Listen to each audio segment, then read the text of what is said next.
गोव्यात पोर्तुगीजांनी धर्माच्या नावावर थैमान घातलं होतं.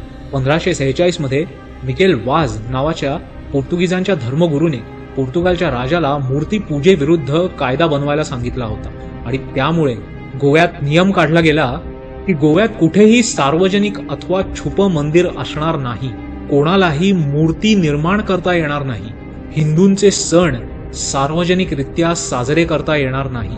सेंट पॉलचे जे अधिकारी होते त्यांना असा अधिकार होता की ते हिंदूंच्या घरात घुसू शकतात आणि त्यांची छाननी करू शकतात आणि जर मूर्ती सापडली तर त्यांना शिक्षा देण्याचा अधिकार होता. स्थानिक हिंदू संस्कृती नष्ट करण्याचा डाव ह्या बाहेरून आलेल्या युरोपियन पोर्तुगीज लोकांनी मांडला होता आणि यानंतरच गोव्यात इन्क्विजिशनची स्थापना झाली. पण गोव्याचा हा काळा इतिहास शाळा कॉलेजेसच्या पुस्तकांमधनं आपल्याला शिकवला गेला नाही. असं का बरं झालं असेल कॉमेंट बॉक्समध्ये लिहा.